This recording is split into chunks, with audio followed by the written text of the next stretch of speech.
नमः शिवाय दोस्तों, स्वागत है आपका फिर से एक बार हमारे चैनल वर्ल्ड ऑफ हैप्पीनेस में। दोस्तों, आज का वीडियो बहुत ही ज़्यादा यूज़फुल है। जितने भी लोगों को कुंडली देखनी नहीं आती है, घर में बैठे बैठे परेशान होते रहते हैं, अपने बारे में जानना चाहते हैं, परिवार के लोगों के बारे में जानना चाहते हैं, बच्चों के बारे में जानना चाहते हैं, किसी के साथ बिजनेस डील होती है, कोई शादी की बात चलती है, थोड़ा बहुत अपने आप खुद को भी देखना आना चाहिए। तो उसके लिए मेरे साधकों की भी बहुत सारी रिक्वेस्ट थी कि गुरुजी थोड़ा बहुत हमें भी सिखा दो। तो थोड़ा बहुत क्या, मैं आज बेसिक में कुछ बहुत प्यारी चीज़ मैं आपके लिए लेकर के आया हूँ कि इतना आप देख लोगे कि काफ़ी कुछ आपको समझ आ जाया करेगा। किसी इंसान के कैरेक्टर के बारे में जानना है, उसका व्यवहार कैसा होगा, कैसा व्यक्ति होगा, क्या करता होगा। मैं साइड स्क्रीन पे अभी एक लगन चार्ट की फ़ोटो लगाऊंगा, उसमें 1 से 12 तक जो है सारे प्लैनेट दिखेंगे। जिसमें 1 नंबर है, आपने उसको फर्स्ट हाउस मानना है, और जिसमें 2 नंबर है 2, 3 नंबर है तो 3, इस तरीके से आपको मानना है। आपके लगन चार्ट में जो भी नंबर लिखे होंगे उसको आपने नहीं देखना, इस चार्ट को देखना है जो मैं यहाँ स्क्रीन पे लगा रहा हूँ। इस चार्ट को आप देखो, इसमें 1 से लेकर 12 नंबर हैं। इसी को एस्ट्रोलॉजी में फॉलो किया जाता है। इसी के ही उसके घर जो जो खाने होते हैं 1 से लेकर 12 तक, इसी फिगर में माने जाते हैं। और जो प्रॉपर लगन चार्ट में जो नंबर लिखे होते हैं वो आपको पता ही होगा, राशियां होती हैं, राशियों के स्वामियों से फिर वो बहुत लंबी और बहुत ज़्यादा गूढ़ रहस्य वाली चीज़ है। फिर वो बिना पढ़े लिखे, बिना उसको समझे, फिर आप उसके बारे में पूरा नहीं जान सकते।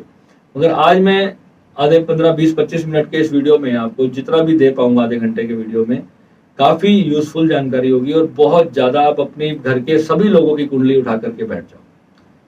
चाहे आपके मम्मी पापा हों, भाई बहन, बच्चे, परिवार में किसी की भी हो, आपकी सिस्टर की हो, आप सभी की कुंडलियां उठा करके बैठ जाओ। और उनका जो फर्स्ट पेज होता है लग्न चार्ट, और एक उनका एक वर्षफल चार्ट होता है। वर्षफल का भी एक ऐसे ही कुंडली बनी होती है। अगर आप किसी भी एस्ट्रोलॉजी की ऐप में जाओगे तो उसमें वर्षफल का चार्ट भी मिल जाएगा, उसका भी आप स्क्रीनशॉट लेकर के देख सकते हो।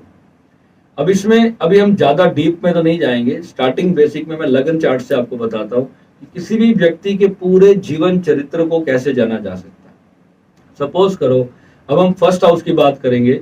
जैसे केतु अगर किसी का फर्स्ट हाउस में बैठ जाए, केतु अगर किसी का भी फर्स्ट हाउस में बैठ जाए, तो वो व्यक्ति, आप उसको आसानी से देखोगे कि हर बात में बिना बात के बहस करने की उस व्यक्ति की आदत होगी।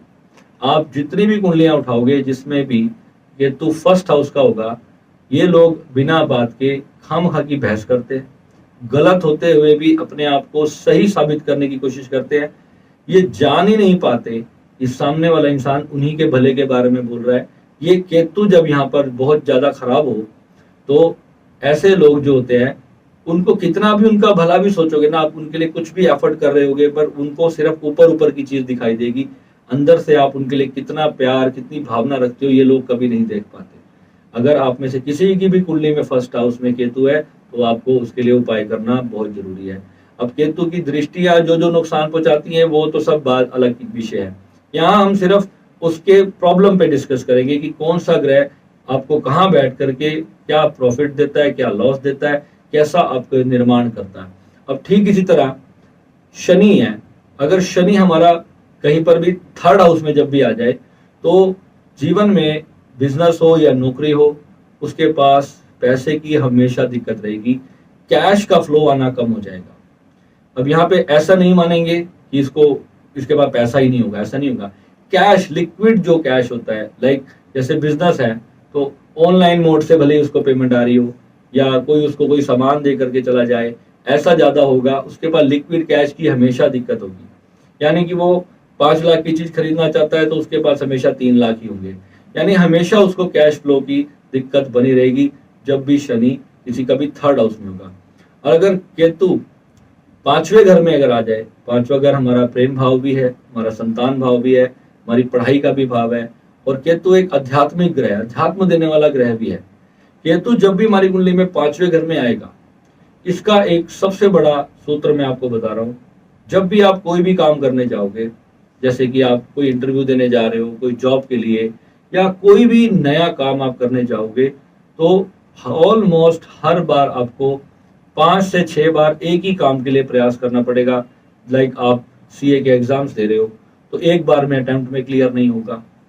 ये बहुत बड़ा विषय होता है। मेरे एक फ्रेंड को 4 बार सीए अटेम्प्ट करनी पड़ी और 5वीं बार में भी जा करके वो सीए क्लियर नहीं कर पाया, फिर छोड़ करके ऐसे लोग किसी और फील्ड में चले जाते हैं। यानी कि हार मान लेते हैं ऐसे लोग, 3-3, 4-4, 5-5 बार एक ही चीज के लिए मेहनत करते रहते हैं। उनके अंदर एक जिद बन जाती है कि मुझे इसको करना है, और फिर वो उसको कंप्लीट भी नहीं कर पाते।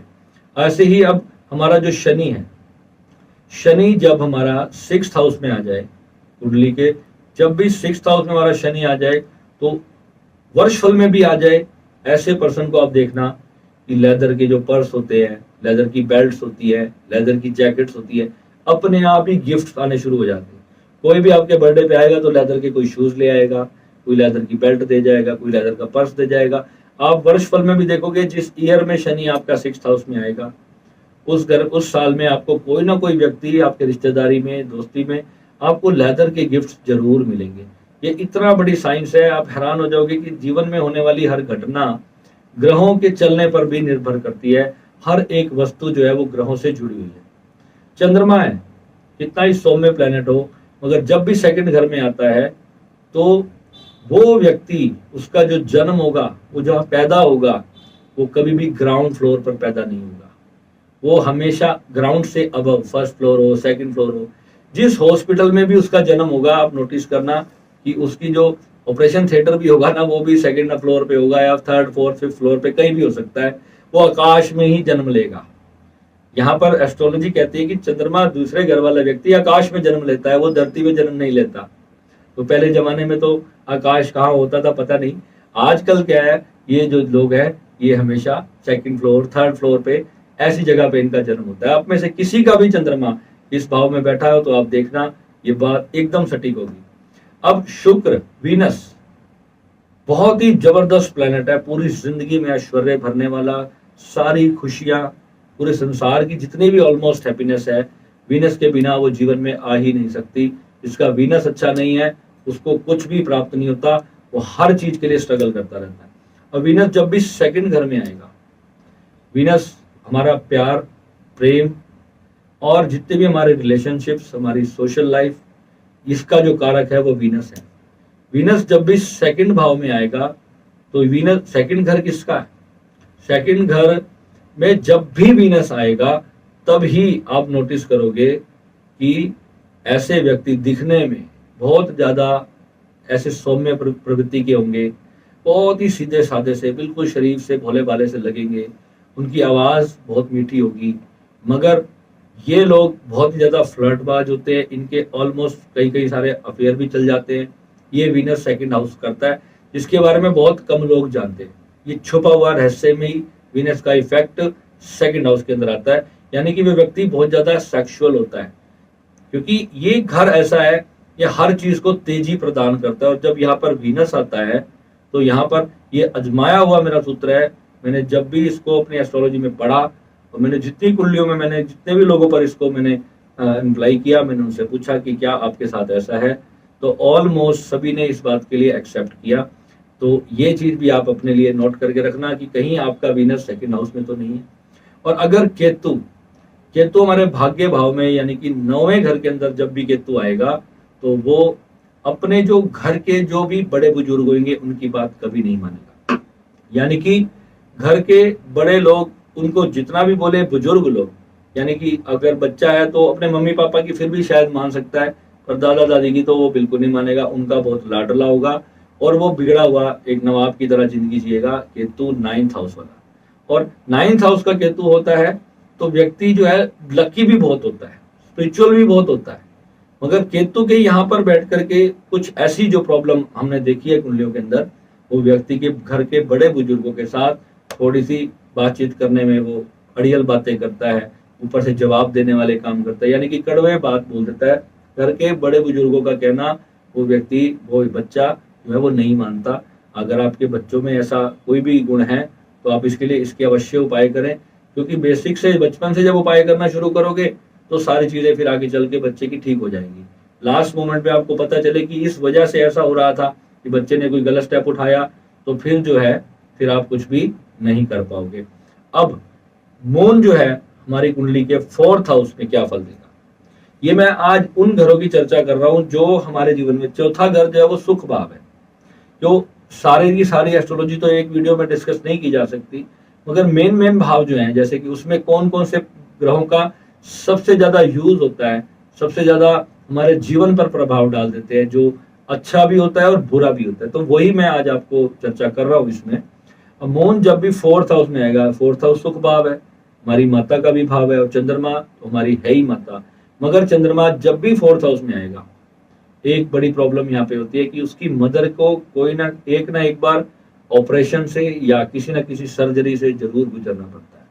यानी कि उसके बिना अगर उनकी सर्जरी नहीं कराई जाए तो उनको कोई ऐसी ना कोई प्रॉब्लम जरूर हो जाती है, उसकी माता की सर्जरी होती है। सुख भाव में चंद्रमा है, सौम्य प्लेनेट है, आप कहेंगे यहाँ तो सुख बढ़ना चाहिए, मगर आप देखना, अगर आपकी कुंडली में 4th हाउस में कभी भी चंद्रमा आया है या नहीं भी है और वर्षफल में भी आ गया, तो उस ईयर में आपकी मदर की सर्जरी होने के 99.9% चांसेस हो जाएंगे।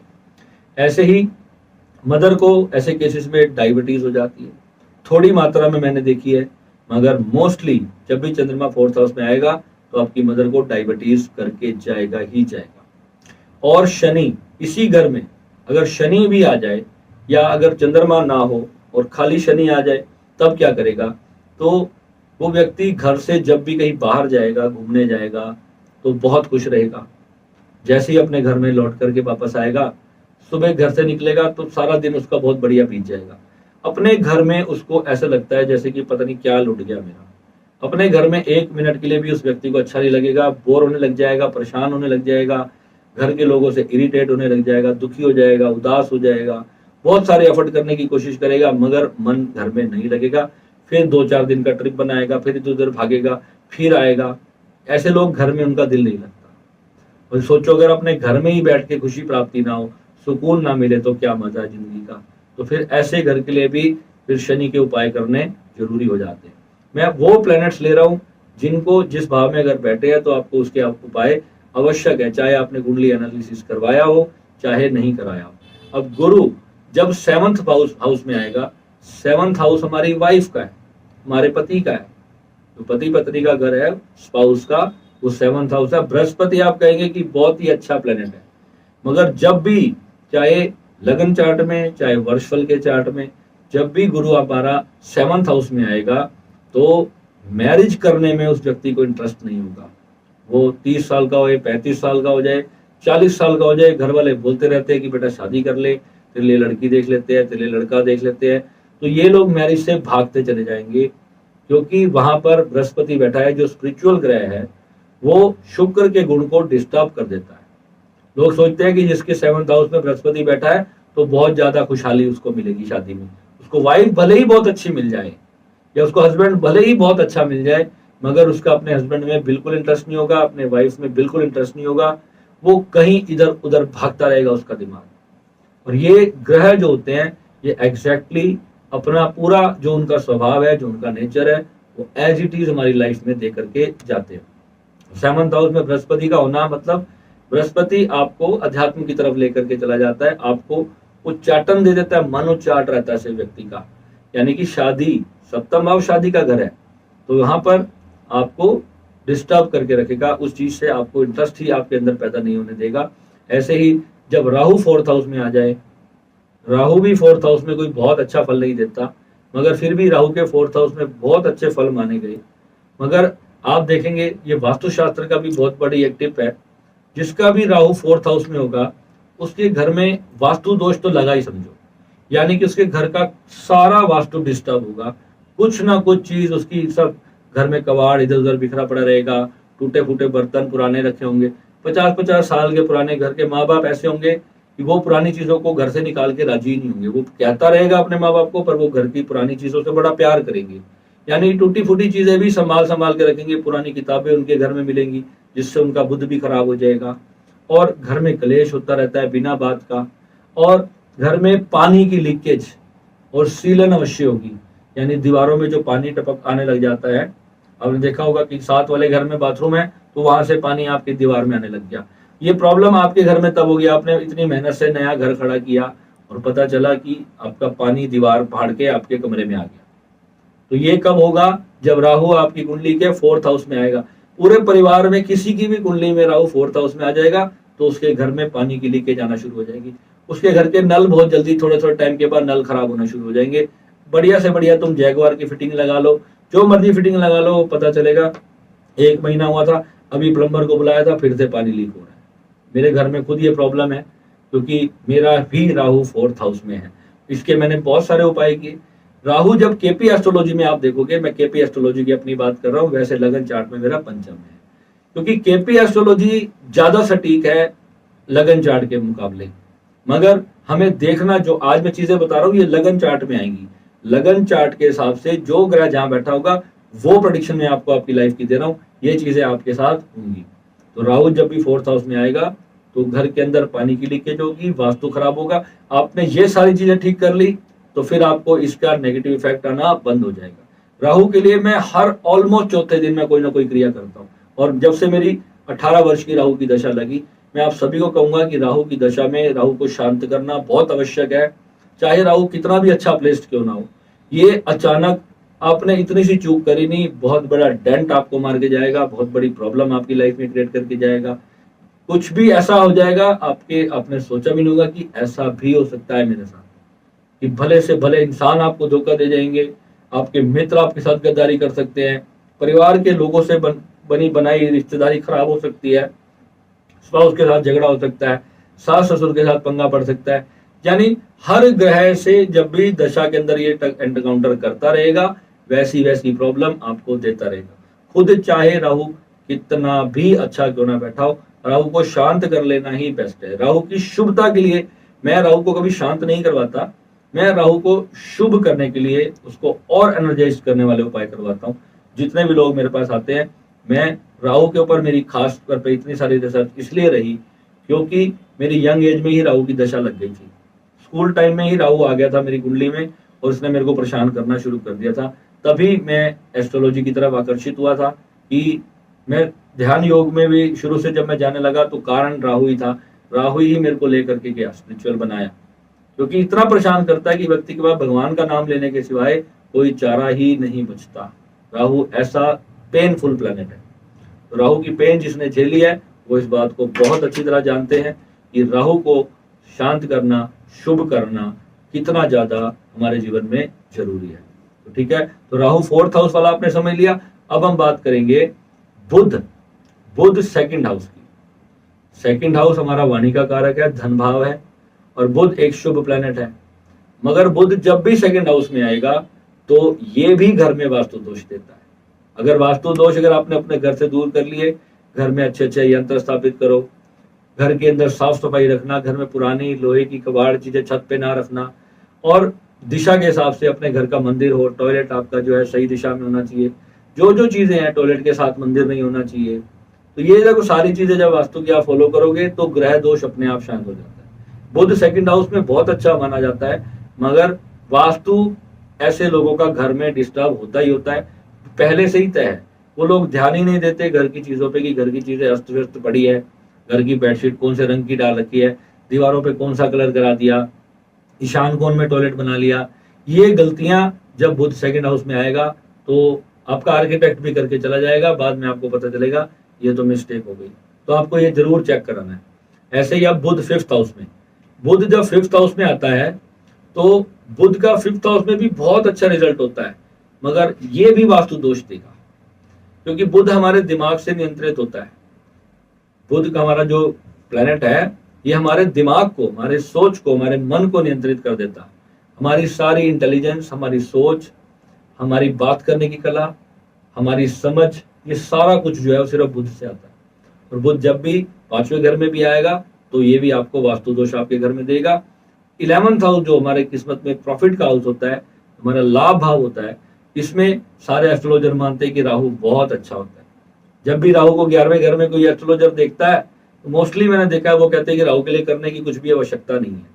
मगर आप देखना, आप अपना चार्ट लेकर के बैठे हैं, आप देखना आपकी कुंडली में अगर राहु 11वें घर में बैठा है तो आपके दादाजी की जो डेथ है वो आपकी 8 साल की आयु में हो जाएगी। यानी कि अगर आपका जन्म हुआ और 8 साल तक जब आप हुए तो फिर जो है आपके दादाजी की डेथ हो जाएगी। राहु 11वें घर में आपके दादाजी के लिए अच्छा नहीं है। मगर अगर एक केस इसमें और भी आता है अगर 8 साल के तक आपके आयु होने तक आपके दादाजी की डेथ नहीं हुई तो फिर आप ये समझ लेना कि आपके दादाजी आपके बेटे को भी खिला के जाएंगे। यानी कम से कम 85-90 साल की आप फिर बात करना, आपके दादाजी की फिर उम्र हो जाएगी। ये भी इसका पार्ट है। अगर किसी कारण उस नेगेटिव ऊर्जा को आपके दादाजी ने मिस कर दिया तो फिर उनकी एज 80-85 साल अबव जाएगी, 90 साल के आसपास भी जा सकती है, 100 भी जा सकती है। फिर 11वें भाव का राहु बहुत अच्छा है। मगर 90% केसेस में मैंने देखा है कि 8 साल की आयु में ही बच्चे के ग्रैंडफादर की डेथ हो जाती है। अब आपको देखना क्या है, अगर राहु सेकंड हाउस में आ जाए, धन भाव में आ जाए, सबसे बड़ी प्रॉब्लम क्रिएट करता है। मेरे पास कितने लोग आते हैं, भैया मेरा कोई काम नहीं बन रहा, हर जगह पैसे का लॉस होता जा रहा है, नुकसान होता जा रहा है। और ये राहु जो है सेकंड हाउस में बिल्कुल भी अच्छा नहीं माना जाता। मगर यहाँ पे आज इस सूत्र की मैं बात करूंगा, राहु जिसका सेकंड हाउस में भी होगा वो कभी भी ग्राउंड फ्लोर पे नहीं रहते, उनको हमेशा ऊपर की मंजिलें पसंद आती हैं। यानी कि जब वो फ्लैट खरीदेंगे तो उनको चौथा, पांचवा, छठा, 10वां, बड़े बड़े शहरों में तो 30-30 फ्लोर आजकल बन गए। इंडिया में दिल्ली में आप जाओगे तो 30-32 फ्लोर तक की मैक्सिमम बिल्डिंग है। मगर कभी भी वो जमीन पर नहीं रहेंगे, ये बात 100% कंफर्म है। उनको हमेशा बालकनी वाले घर ही पसंद आएंगे। यानी कि फर्स्ट फ्लोर हो, सेकंड हो, थर्ड हो, ऊपर से नीचे झांकने में उनका इंटरेस्ट होता है। ऊपर से बालकनी में बैठ करके उनको चाय पीने में खास आनंद मिलेगा।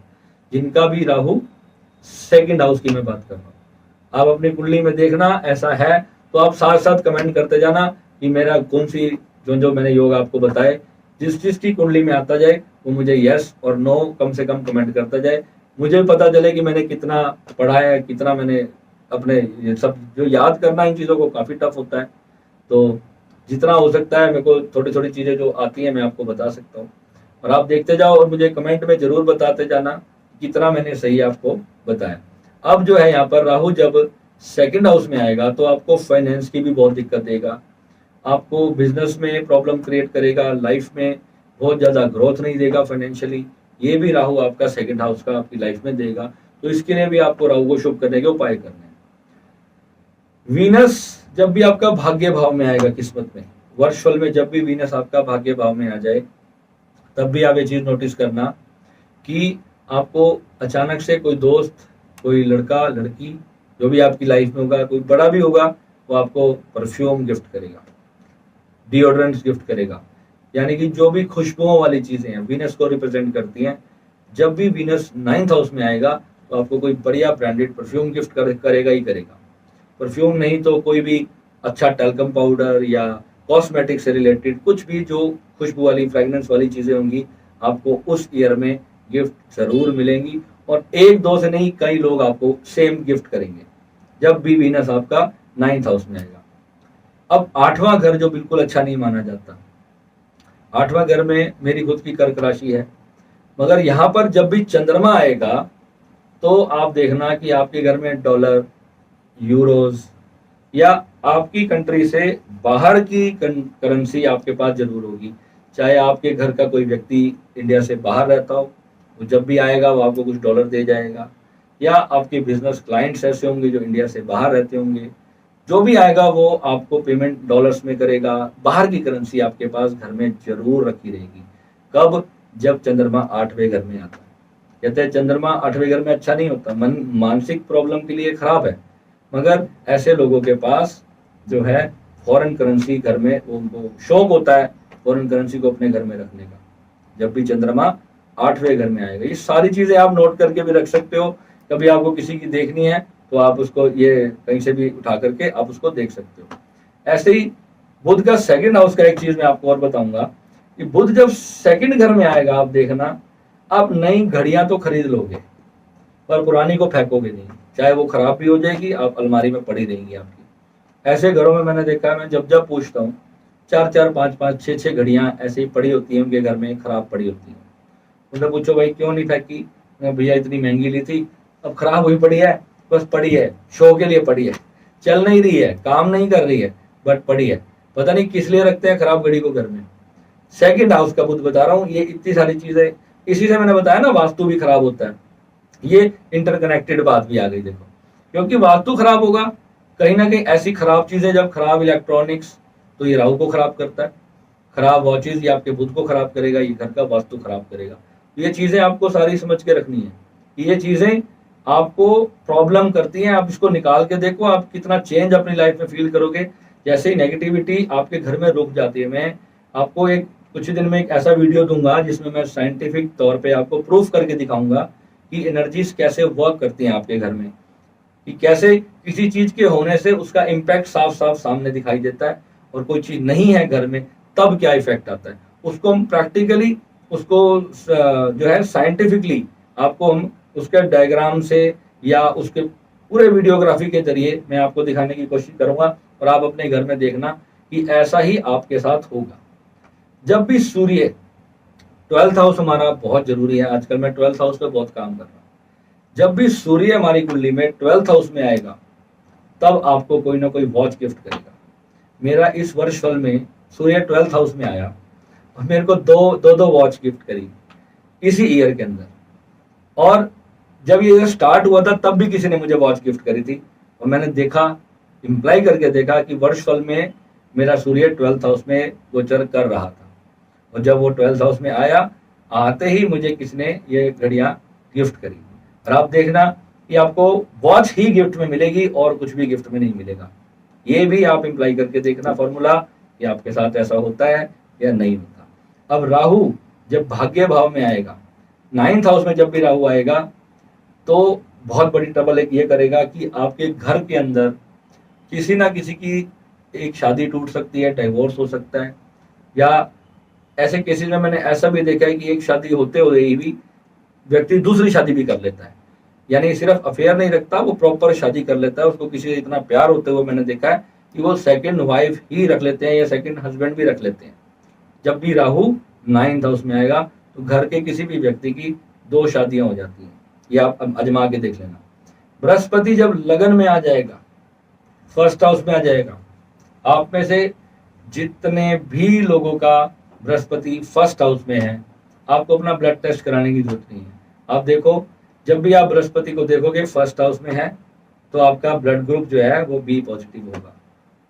और जब किसी का वर्षफल में बृहस्पति आएगा तो उसको ब्लड से रिलेटेड कोई दिक्कत होगी। अगर उसका बृहस्पति पहले से लगन हाउस में नहीं है तो उसको तब ब्लड से रिलेटेड कोई ना कोई प्रॉब्लम आएगी, उसका बीपी हाई लो डिस्टर्ब होगा, क्योंकि ब्लड ग्रुप को भी इम्पैक्ट करने की पावर रखता है जब वर्षफल में ग्रह आता है। अगर बचपन से ही 1st हाउस में है तो ऐसे केसेस में तो आपका ब्लड ग्रुप बी पॉजिटिव ही होना है। ये हमने चीजें जो पढ़ी हैं एस्ट्रोलॉजी में, ये उसके अंदर ये सब चीजें आती हैं। और जो वर्षफल में जब आएगा तो वो जो योग है नहीं, तो उस योग को बनाने की कोशिश में वो क्रिएट गड़बड़ कर देता है। तो वर्षफल में या फिर लगन में जब बृहस्पति आपका है, तो आप देखना कि बी पॉजिटिव आपका ब्लड ग्रुप होगा। ऐसे ही जब केतु आपका 2nd हाउस में आ जाए, केतु जब भी आपका 2nd हाउस में आएगा, तो ये भी आपको बहुत ज्यादा धन की दिक्कत भी देगा, क्योंकि आपको ना धन आपका कहाँ खर्च करवाएगा, ये आपको बार बार कहीं ना कहीं घूमने जाने का मन करेगा। 2 दिन आप घर में नहीं टिकोगे, 2 दिन बीतेंगे, 4 दिन बीतेंगे, फिर आप अपनी, चाहे आपके पास गाड़ी है, बाइक है, कुछ भी है, आप ट्रैवलिंग के पीछे पागल हो गए, मैड फॉर ट्रैवलिंग। ये लोग मैंने देखे हैं जो 2nd हाउस में जिनका केतु, तो वो घर में टिकते ही नहीं। उनको ये होता है कि बस वो जन्म ही इसलिए होता है कि वो सोचता है कि बस हम कमाने और घूमने के लिए पैदा हुए हैं। यानी उनको पूरी दुनिया घूमने का मन होता है, बहुत ज्यादा ट्रैवलिंग करने का शौक होता है, और उसमें ट्रैवलिंग के लिए पैसा खर्च होता है। यानी वो अपनी सैलरी आने की वेट करेंगे और बस कहीं ना कहीं 2-4 दिन का उन्होंने ट्रिप मारना ही मारना है। ये बृहस्पति केतु जो है, ये जब 2nd हाउस में आपका आएगा तो ट्रैवल का बहुत ज्यादा आपको शौकीन बनाएगा। 12th हाउस में जब मंगल आ जाएगा, मंगल 12th हाउस वाले मोस्टली आपने देखे होंगे कि इनकी सेटलमेंट अपने घर में नहीं होती है, इनका बिजनेस अपने देश में नहीं चलता, ये अपने देश से बाहर जाके ही कामयाब होते हैं। जब तक ये यहाँ रहते हैं तब तक इनको कामयाबी नहीं मिल पाती, इनको आर्थिक प्रॉब्लम लगी रहती है। मगर 12th हाउस वाले के घर के पास हमेशा एक हॉस्पिटल जरूर होता है। जिसके घर के पास जिसका भी मंगल 12th हाउस में है, आप देखना उसके घर से कुछ ही दूरी पे, यानी कि उसको दिखता होगा इतनी पास उसके घर से हॉस्पिटल होगा, और घर के पास स्कूल भी हो सकता है। यानी कि क्या होगा, हॉस्पिटल और स्कूल, ये 2 चीजें ऐसे लोगों के घर के आसपास जरूर होंगी। अभी मैं 4-5 दिन पहले ही मैंने अपनी ब्रॉडकास्ट में, मैंने सारे साथियों के ब्रॉडकास्ट पे डाला कि क्या तुम्हारे घर के पास कोई स्कूल है? तो जिसने मुझे रिवर्ट रिप्लाई किया, एक ने मेरे को अपने घर के ठीक सामने वाले स्कूल की फोटो भेजी, और मैंने जैसे ही उसके, मेरे डाटाबेस में सभी कुंडलियां स्टोर रहती हैं, मैंने जैसे ही उनका नाम उसमें डाला और कुंडली निकाली तो मैंने देखा कि 12th हाउस में उनका मंगल था। आज का वीडियो बनाने से पहले मैंने इसके ऊपर काफी काम किया है, और तभी मैं आज आपको बता रहा हूँ कि ये चीजें इतनी सटीक हैं, और वो अपनी बिजनेस को लेके परेशानी में भी चल रहे हैं, और उनके मैं सारे उपाय भी करवा रहा हूँ, क्योंकि इनकी जो तरक्की है वो अपने बर्थ प्लेस पे नहीं है। अभी भी वो जयपुर साइड के, राजस्थान में उनका जन्म हुआ है, और अभी वो रह रहे हैं पूना में। यानी पूना में अभी वो इतनी दूर नहीं गए। 12वें घर का बृहस्पति, 12वें घर का जो मंगल है वो विदेश में जाके सेटलमेंट का योग देता है और बाहर जाके कामयाब बनाता है। ऐसे लोग इंडिया से बाहर चले जाएं तो ही इनको बहुत ज्यादा सक्सेस मिलती है। यानी अब जितना ज्यादा दूर चले जाएंगे, जैसे कि 3 पहर की यात्रा बोलते हैं हमारे में, बाय एयर, अगर आप 3 पहर की यात्रा कर रहे हो, जैसे कि सुबह दोपहर शाम, इसको 3 पहर बोलेंगे, तो 8 घंटे में तो आप ऑस्ट्रेलिया भी पार कर जाओगे या यूरोप पहुंच जाओगे 8 घंटे में। तो जितनी दूरी पे आप जाओगे उतना ज्यादा ये योग सक्सेसफुल होता जाएगा, उतनी ज्यादा आपको सक्सेस मिलेगी। अभी अपने घर से अगर ट्रेन पे भी जाते हैं तो 3-4 पहर की इनकी यात्रा है, और इतने सालों से वहां बसे हुए हैं, फैमिली वहीं रहती है, बच्चे वहीं रहते हैं। ये अप्लाई किए हुए योग हैं, ये सारे मैंने कई लोगों पर लगाए, उसके बाद मैं आपको बता रहा हूँ, और आप इसको देखना करके एग्जैक्टली ये चीजें आपकी लाइफ में होंगी। और अगर ऐसा योग बन रहा है तो आप ट्राई करो कि आप बाहर जाकर के बिजनेस करने की या जॉब करने की सोचो, क्योंकि आपके जन्म भूमि में आपका कार्य नहीं बनने वाला, ये कंफर्म है। जब तक आप अपने जन्म भूमि में जितना मर्जी एफर्ट करते रहोगे, आपका सारा एफर्ट बर्बाद होने वाला है, सारी मेहनत बर्बाद होने वाली है। चाहे बाकी ग्रह फिर कितने भी अच्छे क्यों ना बैठा हो, मंगल अकेला ही ऐसा ग्रह काफी है आपको अपने जन्म भूमि में कामयाबी देने से रोक देने के लिए। ठीक है, तो मंगल को आपने समझ लिया। अब हम यहाँ पर बात करेंगे शनि 3rd हाउस की। शनि 3rd हाउस वाला, जब भी किसी की कुंडली में शनि 3rd हाउस में होगा तो ऐसे लोगों के घर के पास कोई ऐसा इंसान रहता है जो अपाहिज होता है अपनी टांगों से। यानी उसकी टांगे खराब होती है, चाहे बेचारे को पैरालिसिस हो गया हो, या किसी कारण उसकी लेग खराब हो गई हो, या टूट गई हो किसी वजह से, यानी कि उसको टांगे उसकी जो है वो अपाहिज होता है। उसके घर के विदिन 100-200 मीटर के अंदर ऐसा एक व्यक्ति जरूर जरूर जरूर रहता है जब भी शनि 3rd हाउस में आपका आएगा। अब यहां से हम देखेंगे नेक्स्ट, सूर्य और राहु, सन और जो राहु हैं, जब दोनों के दोनों एक साथ कुंडली में किसी भी भाव में बैठ जाएं। अब यहाँ पर मैं 12 के 12 भावों की बात कर रहा हूँ, यहाँ किसी एक पर्टिकुलर घर की बात नहीं कर रहा। सन और राहु यानी सूर्य और राहु जब भी कुंडली के किसी भी भाव में एक साथ सेट होकर के बैठ जाएं, यानी कि लगन चार्ट में आ जाएं, तो उस व्यक्ति का पेट हमेशा खराब रहेगा। वो जो भी खाएगा उसको डाइजेस्ट नहीं होगा, उसके पेट में हमेशा गड़बड़ मिलेगी, उसको पेट से संबंधित कोई रोग होने की डर होता है हमेशा। आप देखना, जो छोटी उम्र से मैं देखता हूँ, बड़ी एज तक आते आते किसी का पेट भले ही खराब हो सकता है। एक बच्चा शुरू से ही है, उसको शुरू से कॉन्स्टिपेशन है, उसको पता चला पेट में अल्सर हो गया, उसे डाइजेशन की प्रॉब्लम रहने लग गई है। तो ये जो प्रॉब्लम है ये आपके ऑरा मंडल से ही सारी क्रिएट होना शुरू होती है। जब ये 2 प्लैनेट आपकी कुंडली में साथ होंगे तो आपके ऑरा में सूर्य की एनर्जी बहुत ज्यादा होगी, राहु की एनर्जी के साथ जब ये क्लैश करेगी तो आपके पूरे ऑरा को डिस्टर्ब करती है। और सबसे ज्यादा जो येलो कलर है वो हमारे मणिपुर चक्र का है, और इसलिए मणिपुर को डिस्टर्ब करेगी। यानी हमारे जो पैनक्रियाज एरिया है, लीवर एरिया है, इस चीज को सबसे ज्यादा अफेक्ट करती है। तो सूर्य और राहु के लिए तो मैं पहले ही बताता रहता हूँ कि इन दोनों की युति जब भी किसी कुंडली में हो तो इन दोनों की शांति कराना बहुत जरूरी है। ये नहीं कराओगे तो प्रॉब्लम, ये मैं सिर्फ आपको पेट की समस्या की बात नहीं बता रहा, ये हजारों समस्याएं देने के कारण करते हैं। ये आपको बदनामी भी कराएंगे किसी बात पे, आपको बिजनेस में लॉस हो सकता है, जिसके कारण आपकी समाज में, अपने दोस्तों में आपकी मान प्रतिष्ठा को ठेस पहुंच सकती है। आपकी ईगो को बहुत ज्यादा, बार बार सेल्फ रिस्पेक्ट को हर्ट करेगा। कोई ना कोई ऐसा काम होता रहेगा आपसे जिससे कि आपको बार बार परेशानियां आने लगेंगी। तो कुछ भी ऐसा होगा, कोई आपकी कदर नहीं करेगा, आपकी बात का वजन नहीं रहेगा, आप बोल रहे हो लोग सुनेंगे नहीं आपकी बात को। ये जो चीज, अगर आप ऑफिस में बॉस भी है तो उसके जो स्टाफ होता है वो भी उसकी बात को सीरियसली नहीं लेते। ये जब सन के साथ जब राहु आता है, ये किसी भी घर में आएगा तो पेट वाली समस्या तो वहां पे आएगी, और पेट खराब तो आप समझो कि वहां से कितनी सारी बीमारियां लेकर के ये शनि राहु और सूर्य का जो कंजक्शन है ये इंसान की कुंडली में लेकर के आता है। ठीक है, अब यहाँ पे हमें समझना है नेक्स्ट कि जब भी गुरु 10वें घर में आएगा, बृहस्पति जब भी 10th हाउस में आएगा, तो हमारे को अपने फादर की सपोर्ट नहीं मिलती। करियर भाव में बृहस्पति कितना अच्छा माना जाता है आप सोच भी नहीं सकते। इंसान के करियर भाव में एक शुभ भाव, शुभ ग्रह बैठा है जिसका नाम बृहस्पति है, मगर वो इंसान सेल्फ मेड होते हैं। उनकी कुंडली में जब भी ऐसा योग होगा तो उसके पिता की सपोर्ट बिल्कुल जीरो होगी। वो अपनी मर्जी से ही जो भी डिसीजंस लेगा उसी के आधार पे ही वो जीवन में जो कामयाब होगा। पर समस्याएं ऐसे लोगों के जीवन में बहुत बहुत बहुत ज्यादा आती हैं जब भी बृहस्पति हमारा 10th हाउस के अंदर आता है।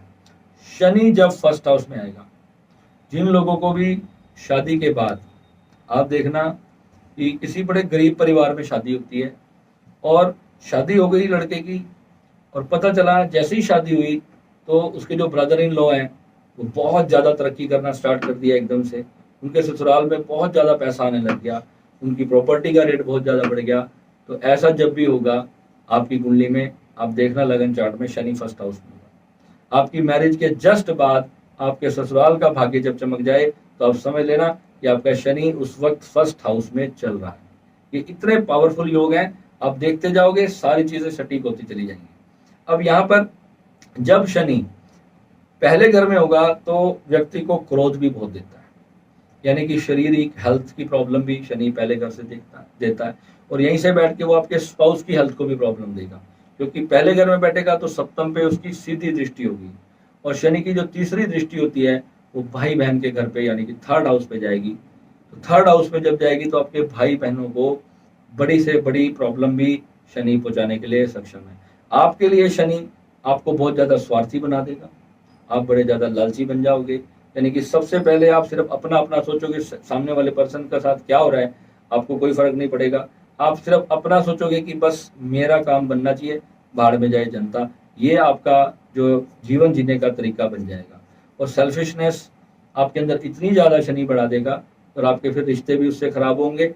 एक समय पे आकर के ऐसी स्टेज में ला करके शनि जरूर खड़ा कर देता है कि जब उसके साथ उसे कोई प्यार करने वाला नहीं होता, वो बिल्कुल अपने आप को अकेला फील करता है। अपनी 40 की उम्र के बाद जब वो 40 साल तक आता है तब तक वो देखता है कि एक दिन उसको कभी ऐसा वक्त जीवन में जरूर दिखाता है कि उसे किसी की मदद की जरूरत होती है, और उसने पहले लोगों के साथ इतना बुरा किया होता है कि उस वक्त वो फिर से उनके पास मदद मांगने जाता है, और वही लोग जो कभी उनके लिए अपनी जान देना चाहते थे वही लोग फिर बाद में उसको ये बार बार कह करके याद दिलाते हैं कि भाई तू याद कर कि तूने मेरे साथ क्या किया था।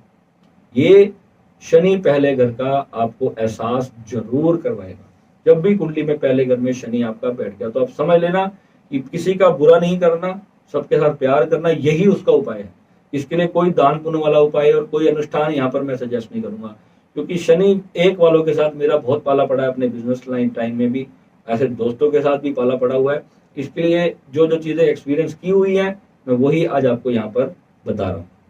अब जब शनि 1 नंबर में आएगा तो वो जो भी जमीन खरीदेगा, प्लॉट खरीदेगा, मकान खरीदेगा, वो हमेशा ऐसे एरिया में खरीदेगा जहां पर उसके घर के आगे या घर के बहुत पास रेलवे स्टेशन होगा, या कहीं से जैसे रेल की पटरियां जाती हैं तो उसके आसपास उसका घर होता है। आप देखना जब भी आप ऐसे लोग, आपकी अगर कुंडली में शनि पहले हाउस में है तो आप देखना आपके घर से ट्रेन की आवाज साफ साफ सुनाई देगी, और आप अपनी छत पे जाके देखोगे तो आपको रेलवे की ट्रैक्स भी आपको साफ साफ कहीं ना कहीं से दिखाई जरूर दे जाएंगे। अब यहाँ पर गुरु जब 1st हाउस में आएगा यानी कि लगन हाउस में जब गुरु आएगा तो ये भी आपको बहुत ज्यादा स्ट्रगल देगा। जैसे लगन में तो गुरु बहुत अच्छा होता है, फिजिकल लाइफ के लिए बहुत अच्छा होता है, आपकी हेल्थ के लिए बहुत अच्छा होता है, मगर यही गुरु आपको बृहस्पति जो है पहले घर में जब बैठता है तो आपको लाइफ में हर चीज के लिए स्ट्रगल करवाता है, मेहनत कराता है, और हर 6 साल के अंतराल के बाद, हर 6 साल के अंतराल के बाद आपका 1 साल बुरी तरह से खराब जाएगा।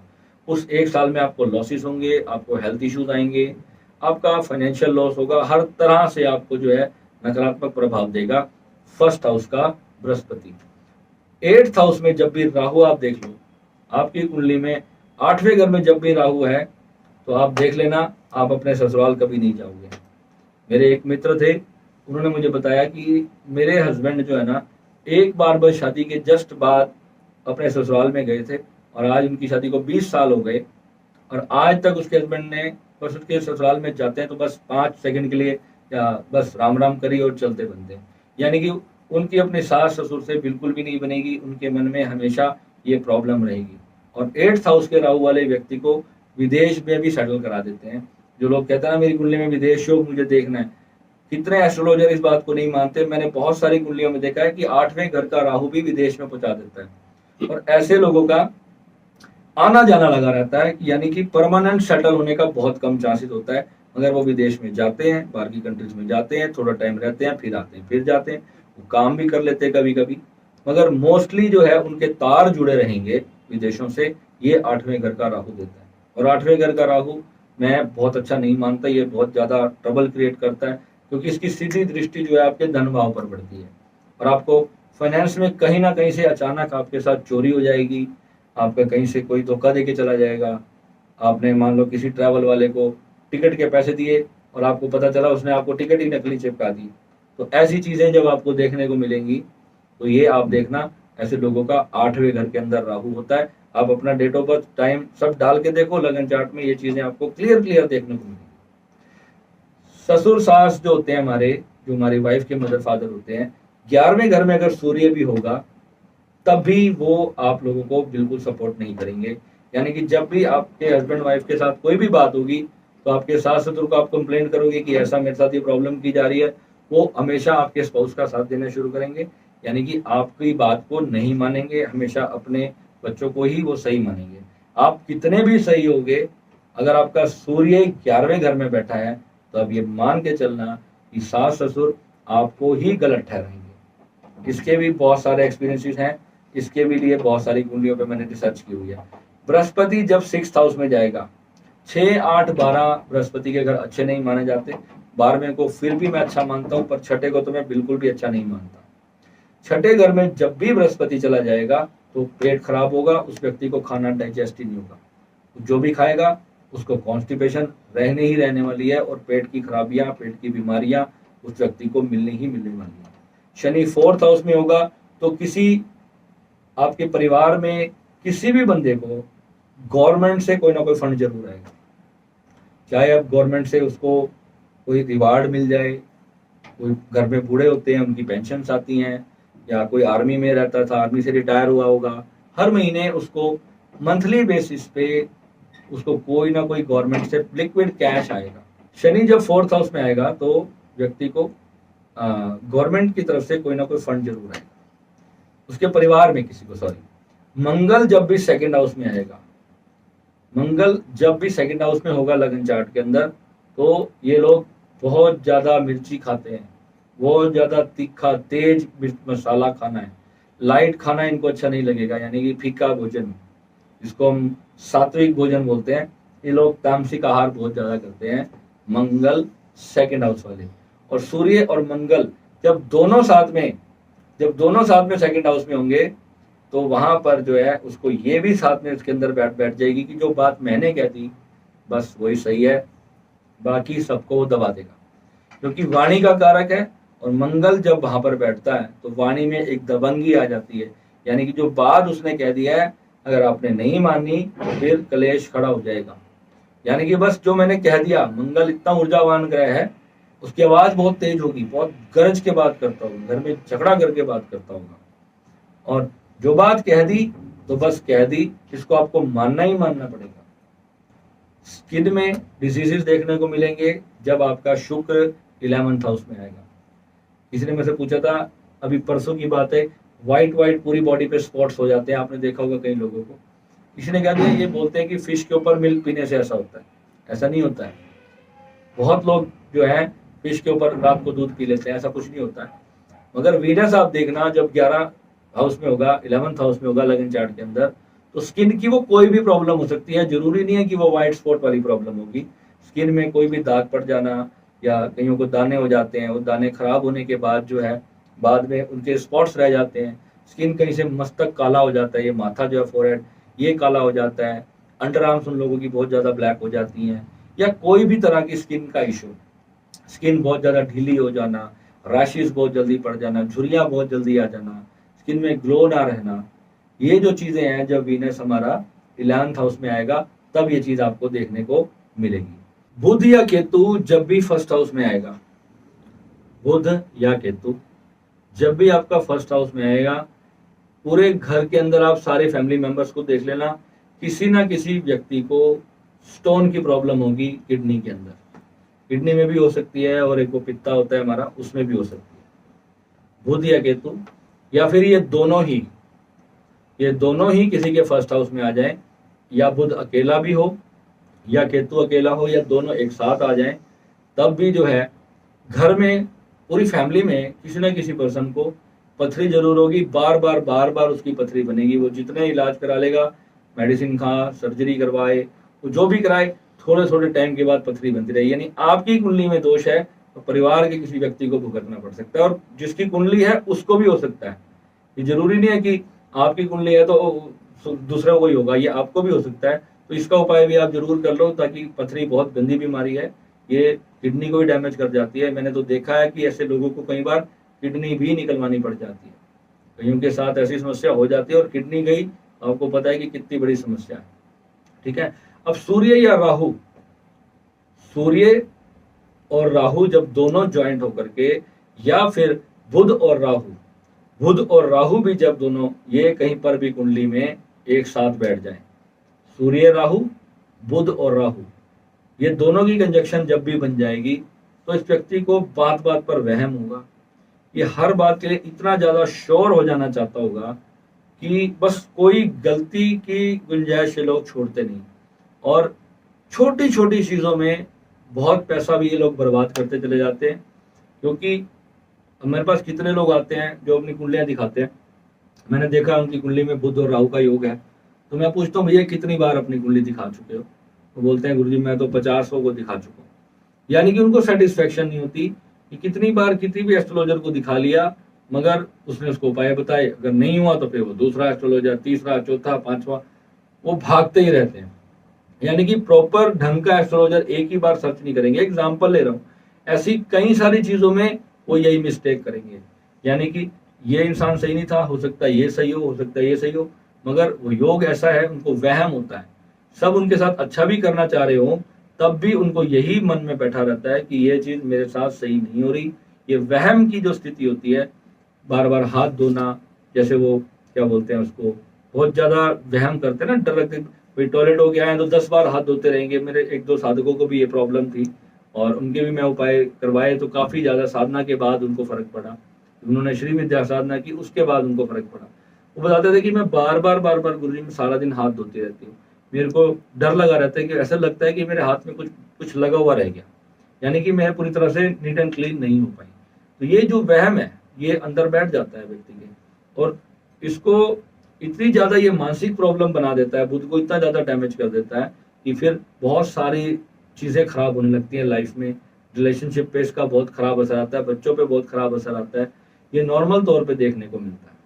चंद्रमा, चंद्रमा जब भी 6th हाउस में होगा या फिर 8th हाउस में होगा, ऐसा व्यक्ति जब अपने घर में, ऑफिस में, अपनी शॉप पे जब लॉक लगाएगा तो उसको बार बार चेक करके देखेगा, अपनी तिजोरी को बार बार उसका लॉक चेक करके देखेगा। उसको इतना ज्यादा वहम बैठेगा कि बहुत ज्यादा वहमी होगा कि मेरा ताला खुला तो नहीं रह गया, कोई मेरे पैसे ना निकाल ले। अब ये सूत्र देख लेना, इसके अंदर आप पाएंगे कि मून 6 या 8 हाउस में होगा तो ऐसे व्यक्ति लॉक को बार बार चेक करते हैं। मैं ये ताले के संबंध में बात कर रहा हूँ, तो घर में आप ताला लगाते हो, इसी के अंदर उसको इतना वहम होगा और कि बार बार उसको चेक करता रहेगा, कुछ भी मेरे से छूट ना जाए।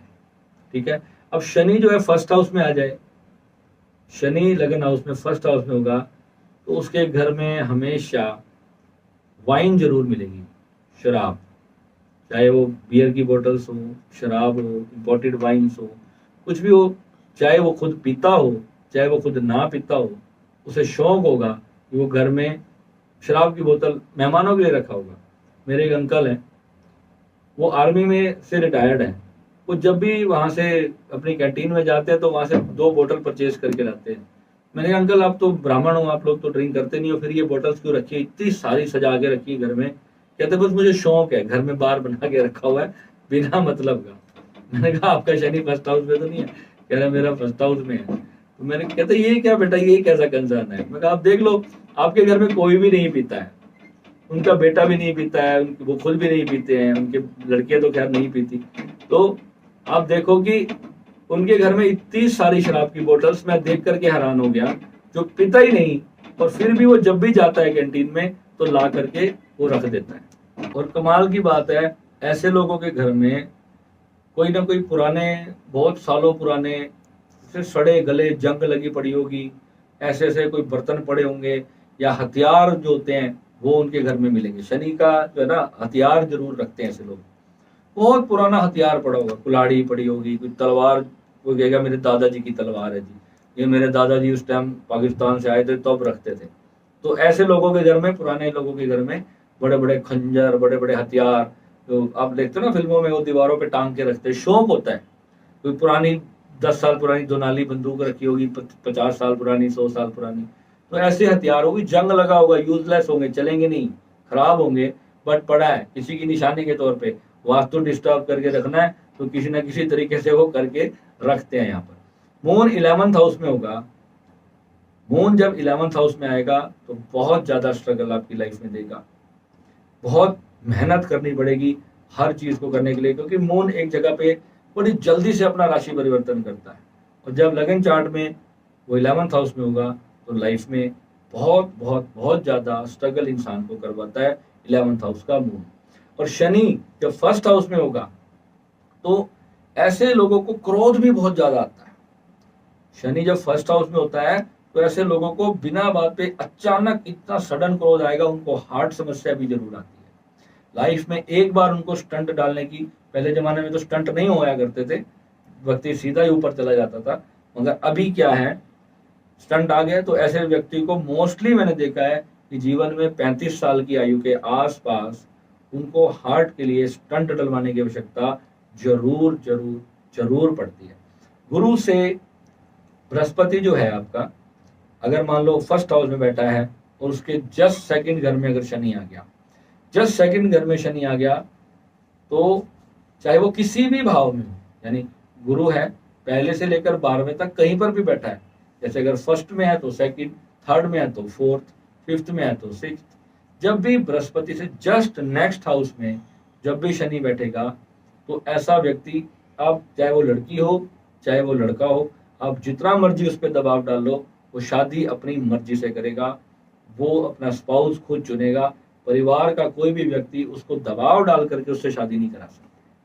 ये बृहस्पति और शनि का जस्ट नेक्स्ट स्टेप वाले पे जब शनि आएगा गुरु से, तब वो व्यक्ति अपना स्पाउस अपनी मर्जी से चुनाव करता है। शनि जब भी हमारा 7th हाउस में आएगा, 7th हाउस जैसे आपको पता है स्पाउस का है, तो यहाँ पर ये मत सोचना कि स्पाउस आपको अच्छा नहीं मिलेगा, ऐसा जरूरी नहीं है। शनि अच्छा भी हो, शनि उच्च का भी हो, कितना भी बढ़िया हो, मगर शनि यहाँ पर स्पाउस को डिप्रेशन में रखेगा, उसको मानसिक रूप से परेशान रखेगा, उसके जीवन में बहुत सारी परेशानियां बना करके रखेगा। शनि हमारे स्पाउस को हेल्थली परेशान करेगा, उसकी हेल्थ को डिस्टर्ब रखेगा, उसको बिजनेस की टेंशन देगा, उसको आपसे बहुत ज्यादा प्रॉब्लम देगा, यानी कि वो आपसे खुश नहीं रह पाएगा, क्योंकि वो स्पाउस के लिए बैठा हुआ है, आपके स्पाउस हाउस में बैठा है।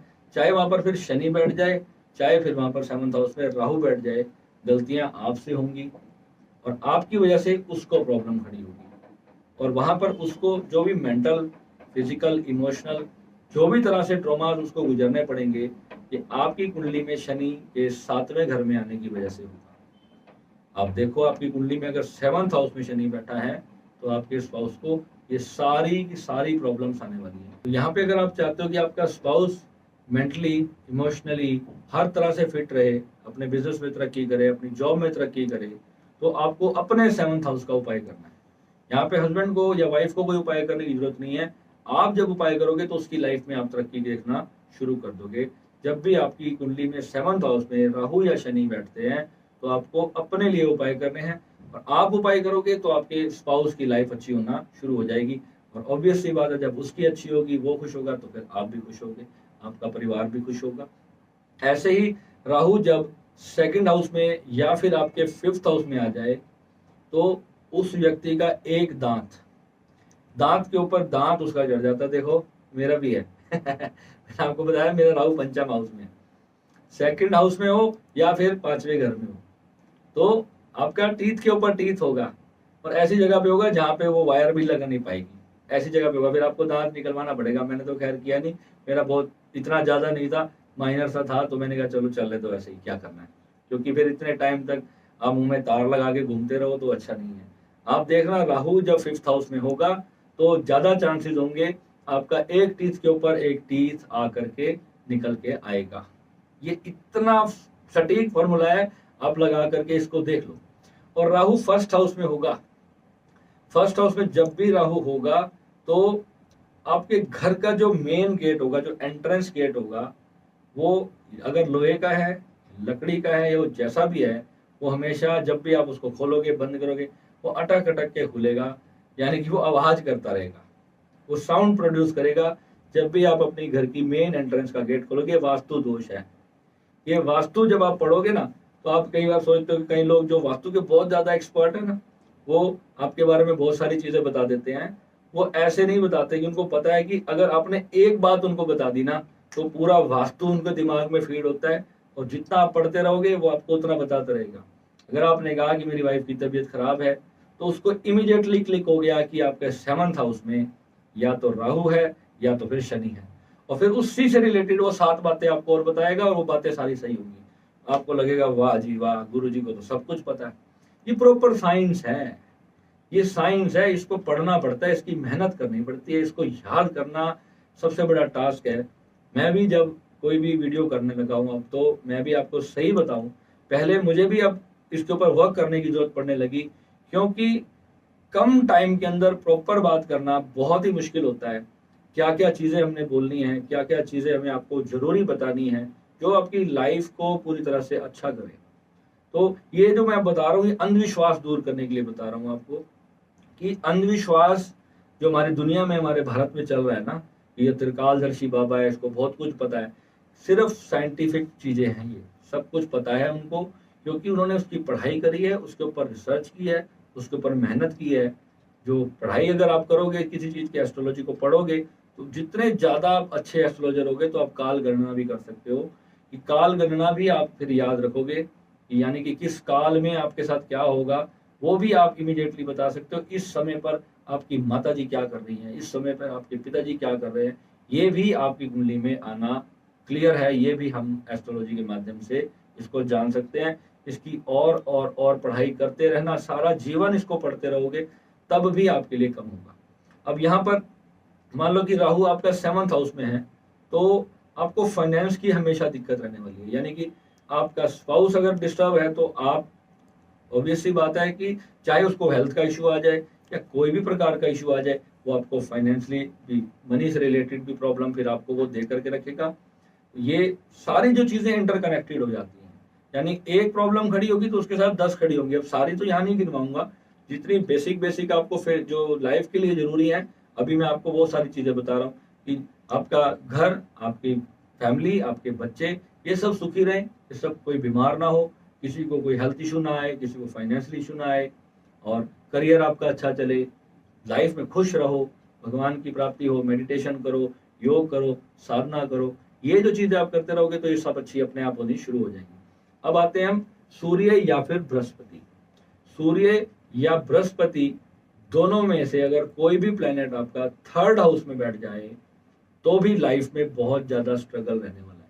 तब भी हर चीज के लिए बहुत ज्यादा एफर्ट करना पड़ता है, बहुत ज्यादा मेहनत करनी पड़ती है, हर काम को 10-10 बार करना पड़ता है, तब जाकर के उसमें फिर सक्सेस हमें मिलती है।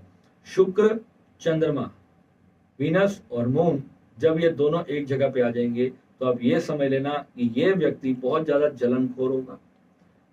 अगर आपकी लाइफ में किसी के भी साथ कोई आपका दोस्त है जिसकी लाइफ में वीनस और जो शुक्र है ये एक ही कुंडली में बैठे हैं, वैसे बहुत अच्छा होगा, सब कुछ बहुत अच्छा होगा, उसकी लाइफ में बड़े प्यार करने वाला इंसान होगा, मगर उसके अंदर एक जलन की भावना रहेगी, यानी उसको हर चीज पहले, मी फर्स्ट वाली जो भावना है वो उसके अंदर रहेगी। इस कारण वो आपसे अपने सारे रिश्ते भी तोड़ सकता है। कौन? जिसका वीनस और चंद्रमा एक ही भाव में होगा।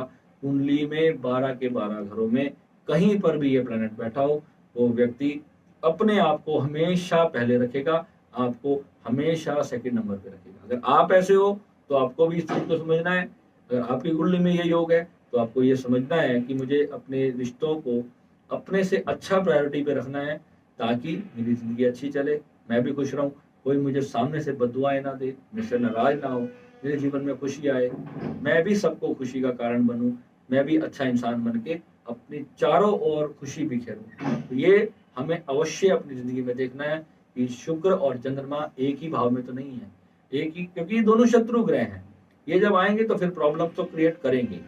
ठीक है, अब यहाँ पर आते हैं सुख भाव में, चौथे घर के अंदर जब बृहस्पति आता है तो यहाँ पर सेम टाइम में अगर बुध भी आ जाए और उसी टाइम में, या बृहस्पति अगर आपका फोर्थ हाउस में है और बुध आपका फिफ्थ हाउस में चला जाए, तो बहुत बहुत ज्यादा वहमी बना देगा आपको। यानी आपकी लाइफ में कितने भी लोग होंगे, आप यही सोचते रहोगे कि ये मेरे साथ सही कर रहा है या गलत कर रहा है, और ये फाइंड आउट करने में ही आपसे मिस्टेक हो जाएगी।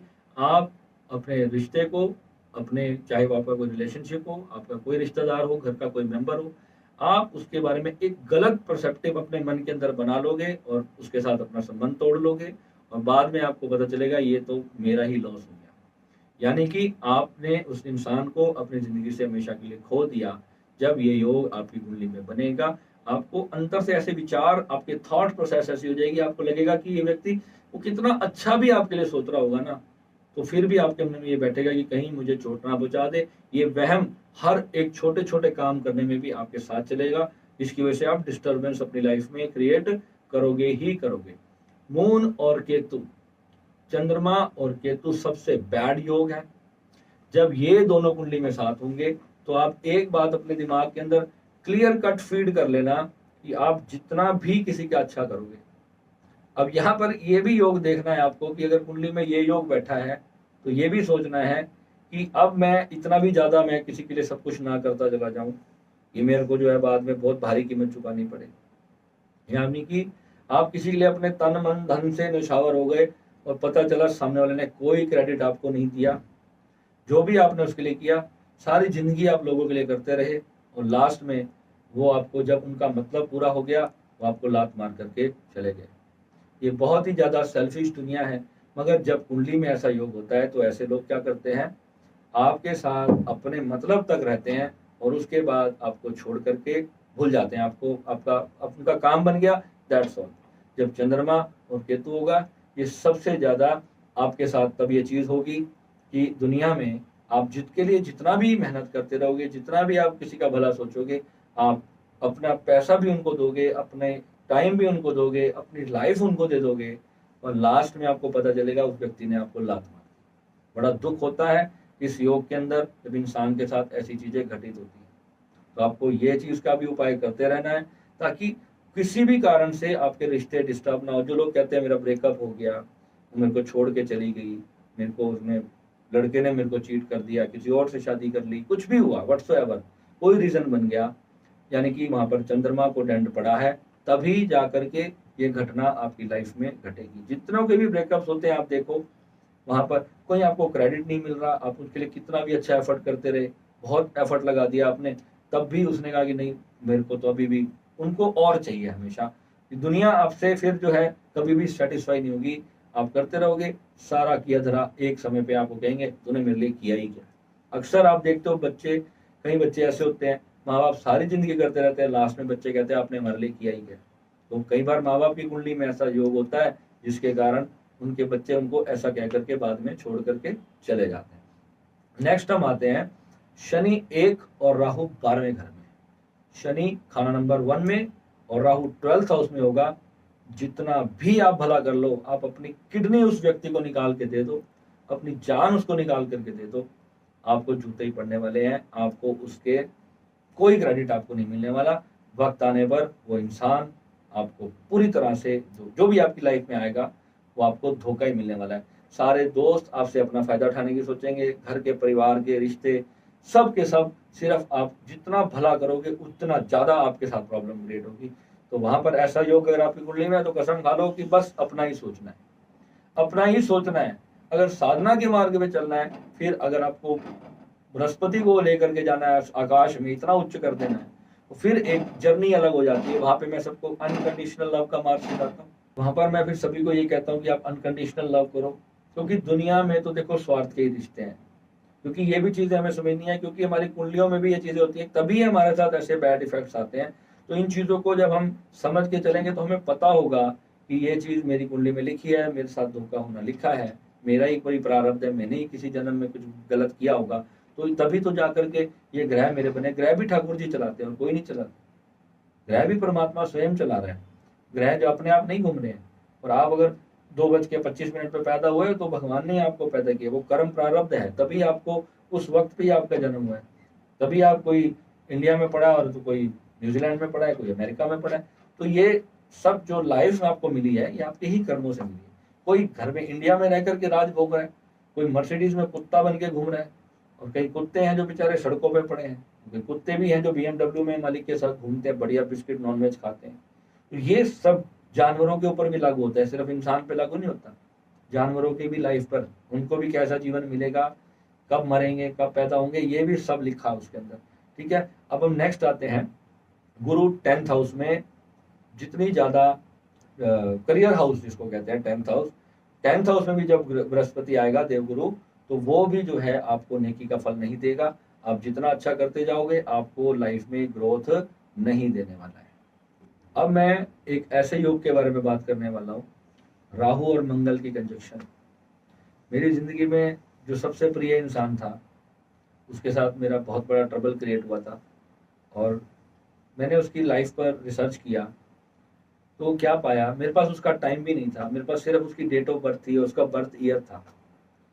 मेरे पास उसकी बर्थ टाइम ही नहीं था मेरे पास, तो कैसे कुंडली निकालता। उसने मेरी लाइफ में बहुत बड़ी ट्रबल क्रिएट करी, और मेरे मन में हमेशा था कि किस योग के कारण उस व्यक्ति ने मेरे साथ ऐसा किया। तो मैंने क्या किया, रात को 12 बजे से लेकर के अगले नेक्स्ट डे 12 बजे तक के मैंने सारी कम से कम 100-150 कुंडलियां बना दी, सारे लगन चार्ट निकाले, और उसमें एक ऐसा योग फाइंड आउट किया जो 24 के 24 घंटे में बना रहा। यानी कि कंप्लीट 24 आवर्स में वो योग बना रहा। ऐसे भी हम बहुत कुछ फाइंड आउट करते हैं, जो लोग कहते हैं कि मेरे पास कुंडली नहीं है, मेरे पास टाइम ही नहीं है। अगर उनको सिर्फ डेट ऑफ बर्थ भी पता है तो भी हम इतना कुछ निकाल देंगे उसका कि वो बिलीव ही नहीं करेगा कि इतना कुछ सिर्फ मेरी डेट ऑफ बर्थ से भी बता देंगे। पर उसमें हमारे को काफ़ी ज़्यादा मेहनत करनी पड़ती है, और उसके लिए फिर आपको थोड़ी सी हमारे को फंडिंग भी करनी पड़ेगी। ठीक है, तो मजाक कर रहा हूँ, जो फीस है वही देनी है आपने। तो नेक्स्ट चीज़ क्या है, मेहनत मैं करता हूँ, मेरे को होता है, मेरा इंटरेस्ट है, क्योंकि मेरी ये भूख है, मेरी हंगर है कि मेरे पास कोई आया है तो बस वो मेरा मुरीद हो जाए, वो उसको मैं इतना पे कर दूं, इतना रीपे कर दूं उसको कि बस वो खुश होकर के जाए। वो ये ना कहे कि मैं वर्ल्ड ऑफ हैप्पीनेस के पास आया, विराट जी के पास आया, मजा नहीं आया मेरे को, ये नहीं मैं सुनना चाहता। चाहे मेरे को 10 गुना एफर्ट करना पड़े, मैं करूंगा। तो मैं बात कर रहा था राहु और मंगल की। तो मैंने फाइंड आउट किया उस व्यक्ति की पूरे के पूरे 24 घंटे के अंदर राहु और मंगल जो थे उस पीरियड में वो साथ साथ चलते रहे थे।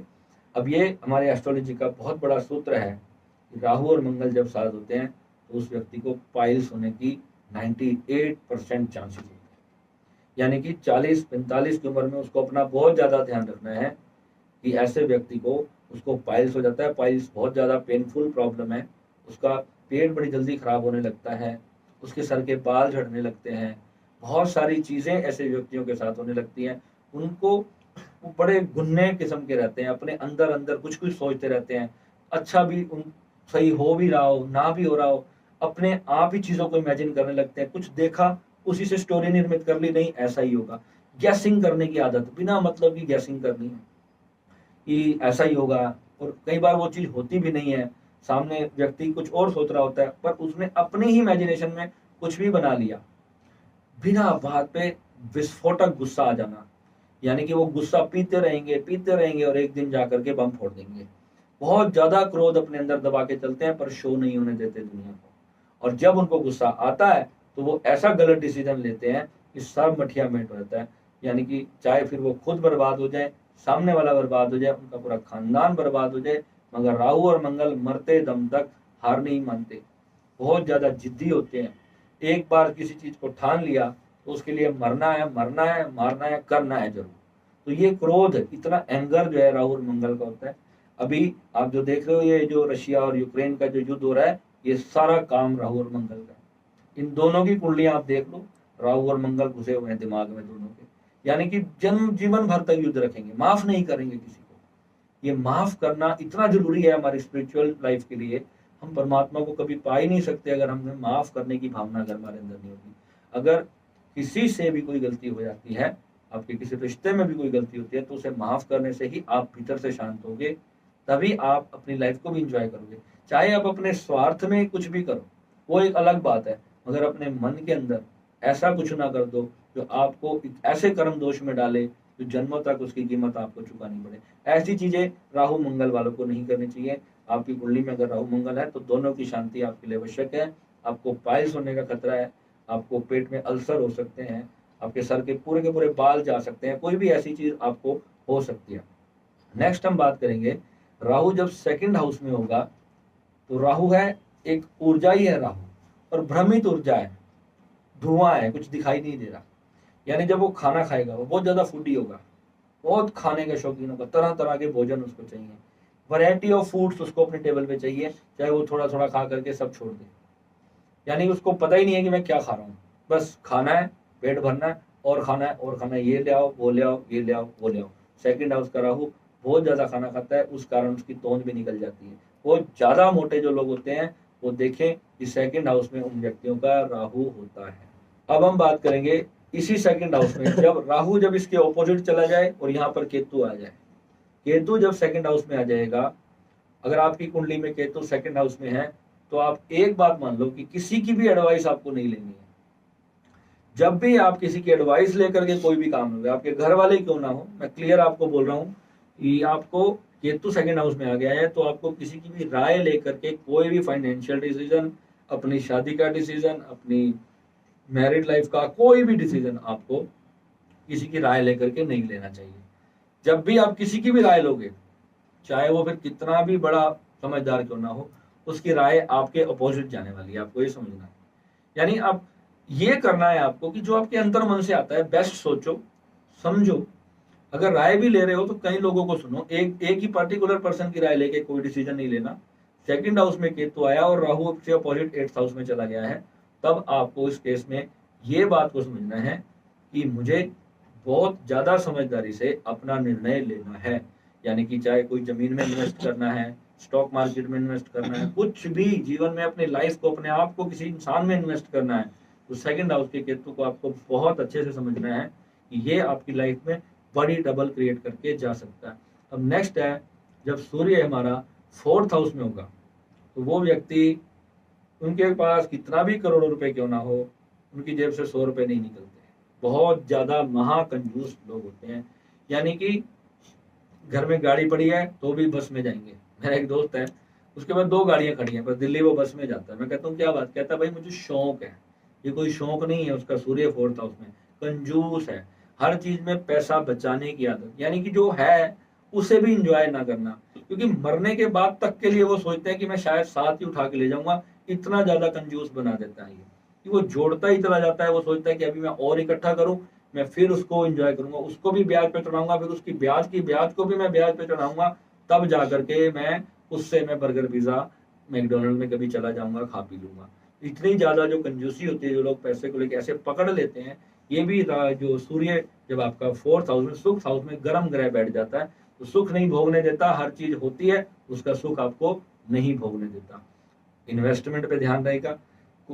गाड़ी भी लेनी है तो उसको टैक्सी में लगा देगा कि चलो भाई ये अपना कमाती भी रहेगी, और जब मुझे चाहिए होगा तो फिर मैं यही गाड़ी लेकर के चला जाऊंगा।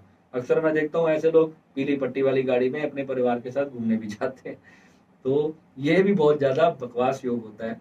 तो ये भी आपको उपाय करना चाहिए, लाइफ को एंजॉय करना चाहिए। आए हैं जीने के लिए, आए हैं ना लाइफ में। जितना जिसका शुक्र अच्छा होगा, वीनस जितना अच्छा होता जाएगा, तो उसकी खर्च करने की कैपेसिटी बढ़ेगी, सिर्फ कमाने की नहीं। इसका शुक्र जितना अच्छा होता है, वो लोग लोन लेकर भी अपनी पूरी जिंदगी को घूमते हैं। मेरा एक फ्रेंड था, वो मेरे साथ एक बार फॉरेन में कहीं घूमने गया, तो वो लोन लेकर गया, उसके पास पैसे नहीं थे, उन्हें 2 लाख का लोन लिया, कहता भैया मेरे को आपके साथ घूमने जाना है, चाहे मेरे को लोन लेके जाऊं, पर मुझे एक बार बाहर घूम के आना है। तब हम ये सिंगापुर, मलेशिया 5-6 कंट्री गए थे। तो तब वो जो है लोन लेकर के भी वो व्यक्ति घूमने गया, वो ऑस्ट्रेलिया में चला गया, वहीं रहता है अपनी वाइफ के साथ, फैमिली के साथ। तो देखो ये जज्बा होता है ये लोगों का। तो ये जब बिजनेस अच्छा होगा तो फिर ये लोग अपनी लाइफ को एंजॉय करने के लिए फिर वो अच्छे से अच्छे स्टेप भी लेंगे और सेल्फिश भी नहीं होंगे ये से लोग। बिजनेस अच्छा होगा तो ये लोग अपने स्वार्थ के लिए किसी का गलत नहीं करते। सबसे बड़ी बात बिजनेस अच्छा होने की ये बहुत बड़ी खासियत मैंने देखी है। और बिजनेस मेरा भगवान की कृपा से बहुत अच्छा है, आपका भी भगवान करे अच्छा ही हो, क्योंकि ये ऐसा प्लेनेट है, आप अपने सुख के लिए दूसरे को मारोगे नहीं। ये द बेस्ट क्वालिटी होती है स्पिरिचुअलिटी में आगे बढ़ने के लिए। ये चीज अगर आप नहीं करोगे तो भी लाइफ में बहुत सारी प्रॉब्लम रहेगी। अब मैं आपको एक लास्ट सूत्र देता हूं जो कि मेरे बेटे शिवांश की कुंडली में भी है। 12th हाउस में बृहस्पति, 12th हाउस का बृहस्पति जो होता है, भगवान पहले से ही बॉर्न आपको भगवान शिव की भक्ति दे देता है। शिव की नाभि दे परमात्मा की तरफ आपको आकर्षित करता है। आपके अंदर स्पिरिचुअल गुण होते हैं, आप एक्स्ट्रा ऑर्डिनरी कुछ आपके अंदर होगा। और आपके घर के जस्ट 100-200 मीटर के दायरे में भगवान शिव का मंदिर भी जरूर होता है। यानी ये आत्माएं ऐसी होती हैं जो चाहती है, वो जन्म भी ऐसे घर में लेती है जो मंदिर में, उनके घर वाले मंदिर बहुत जाते होंगे, यानी कि उसकी माँ बहुत ज्यादा मंदिर जाती होगी, भगवान शिव की भक्त होगी, और या उसका पिता भक्त होगा भगवान शिव का। ऐसी चेतनाएं जो हैं वो ऐसा गर्भ ढूंढती हैं जो भगवान शिव के भक्त हो, या उनके घर के पास मंदिर हो भगवान शिव का। अक्सर मैंने देखा ऐसे योग में कि ये लोग बहुत ज्यादा स्पिरिचुअल होते हैं और इनके घर के पास बहुत अच्छा स्कूल भी जरूर होता है। आप देखना आपकी कुंडली में अगर 12th हाउस में किसी का भी बृहस्पति बैठा है तो आप देखना कि आपके घर के पास कोई बहुत प्यारा सा मंदिर होगा, 2-4 मंदिर भी हो सकते हैं, कोई ना कोई धर्म स्थल, धर्म आलय जरूर होगा। शिवलिंग होने का तो बहुत ज्यादा चांसेस मिलेगा यहाँ पर, और स्कूल भी अवश्य मिलेगा ऐसे घर के आसपास। और मैंने नोटिस किया कि सारे जितने मैंने अभी तक ये योग स्टडी किए, ये सारे के सारे मेरे बहुत सारे साधकों की मैंने कुंडली में पहले देखे, उसके बाद फिर मैंने आज ये वीडियो बनाने का डिसाइड किया। आप इसको देखो, ऐसे और बहुत सारे योग मैं अब आपके लिए लेके आऊंगा, क्योंकि अब हम फुल ऑन अभी जो है, मैंने अपने जितने भी मेरे साधक है, मैंने सारी साधनाएं उनको हैंड ओवर कर दी हैं, सब अपनी साधनाएं कर रहे हैं। अब सिर्फ हमने लाइफ में जो प्रॉब्लम्स आ रही हैं, यानी कि जो रुकावटें हैं जिसके कारण साधना भी डिस्टर्ब होती है, फैमिली लाइफ भी डिस्टर्ब होती है, अब उस पर काम करना है। तो ये जब जो योग किसी कुंडली में नहीं है तो उस योग को बनाना है, और अगर कोई खराब योग है तो उसके उपाय करके उससे मुक्ति पानी है। उसके लिए निरंतर अभ्यास करते हुए, प्रभु का नाम स्मरण करते हुए आगे बढ़ते रहेंगे। ठीक है, मिलेंगे फिर एक और अगले वीडियो में। नमः शिवाय, ब्लेस यू।